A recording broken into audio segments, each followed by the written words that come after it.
Rođena sam 9.3.1949. godine u jedno predivno mjesto, selo Mažučište, 7 km do Prilep, Makedonija.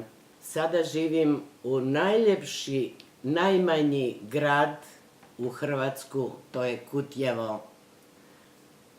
Napustila sam 1968. godine, prekinula sam školovanje na 3. godinu gimnaziju, ljubav je učinila svoje i ja sam se našla ovdje u Hrvatsku. Da, imala sam i otac, majku, 2 sestre, 2 brata, roditelji su mi umrli i 1 sestra, a sada imam 1 sestru i 2 brata. Posjećujete li svoju državu? Posjećujemo svake godine. Ja sam imala, mogu da se pohvalim, predivno djetinjstvo. Roditelji su mi bili predivni, radišni, ogromno bogatstvo, mogu da kažem da plemićka obitelj. Zadovoljna, roditelji su mi ostali uzor i dan danas njih pratim. Kako su mi rekli, tako i živim i zadovoljna sam bila. Malo prije sam nešto rekla, predivno pitanje. Ljubav je učinila svoje, upoznala sam jednog dečka na 3. godini gimnazije u svibnju mjesecu i ljubav je učinila svoje i došla sam, udala sam se za njega i našla sam se u Kutjevo. Ja mislim da je najljepše mjesto u Hrvatsku, to je bilo, onda nije bio grad, sada je grad, najmanji grad Kutjevo. Bilo je prtena cesta, bez telefona, a dijete tako reći iz grada, bilo mi je malo čudno, ali ljubav je učinila svoje, rekla sam i bila sam zadovoljna. Ja komotno mogu da kažem da su mještani su krivci što ja sam ovdje skoro, sada još malo, 50 godina. Našla sam isto mentalitet, dobrotu, kulturu kao u moju Makedoniju. Jako dobro pitanje, ali ja nikada, moja ljepotice, Kutjevo je moje mjesto, tu sam stvorila obitelj, rodila sam 3 djece, odgojila sam i školovala, udala moju kćer, oženila oba 2 sina i oni su mi podarili, tako reći, Bog mi je podario 9 unučad.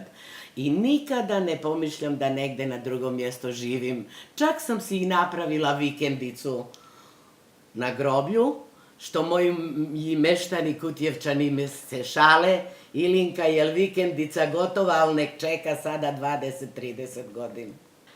Eto, vidite, imala sam priliku, zahvaljujući mojoj djeci, Aleksandar, najstariji sin, najstarije dijete, oženio se za Zadranku i ona je bila diplomata, konzul u Južnoafričkoj republici. Mada sam prošla 3 kontinenta i 40-ak država, ali Afriku sam upoznala jako dobro. Imala sam priliku da živim tamo 4 mjeseci.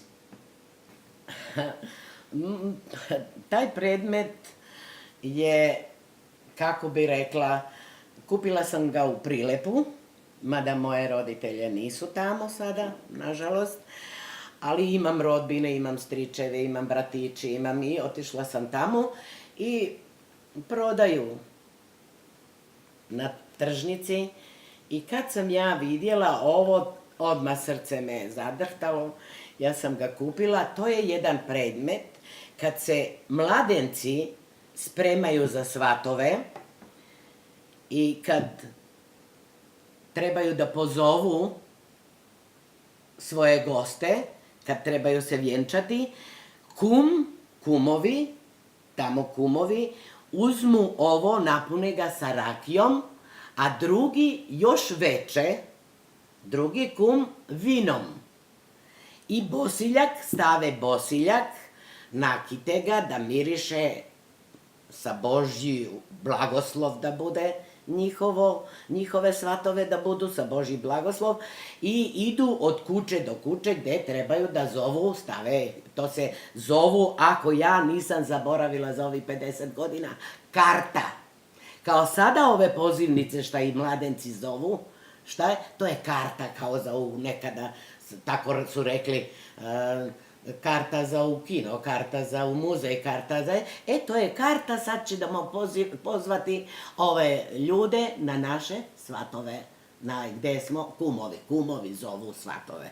Eto, to je taj predmet koji je ostao, sada više ga nema, znam da se ne služi, mada ja ne živim, ali ja znam da više ne upotrebljavaju ga.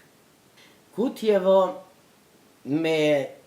zaljubila sam se kao u mog supruga, volim ga kao svoje rodno mjesto. Ljudi, ne da su ljudi, primili su me kao na pijadestal. Konji su išli 68. godine, nije bilo Kutjevo ovako kao što je sada. Sada je savremeno, imamo svega. Onda ni telefona, prtene ceste, ali ljudi, Mevlen. To je isti narod kao makedonski. To ne mogu nijedan narod ga usporediti. Cijela Hrvatska mi je dobra. Ali Slavonija, a od Slavonija Kutjevo, Kutjevčani su najtopliji ljudi u Hrvatsku. I ne bi ih dala za ništa. Svi nek odu iz Kutjeva, evo sada zadnje vreme čujemo, nažalost, ostavljaju ovako divnu kulturnu zemlju, lijepu, najljepšu zemlju od ono što sam prošla 3 kontinenta i 40-ak država. Naša bivša Jugoslavija, a to Makedonija i Hrvatska je najljepša zemlja. I ja čudim se svakome ko kaže doviđenja Hrvatska. To jako mi je žao. Svi neka odu, ali Ilinka Grozdanovski ostaće u Kutjevo dok Sveti Petar me ne pozove.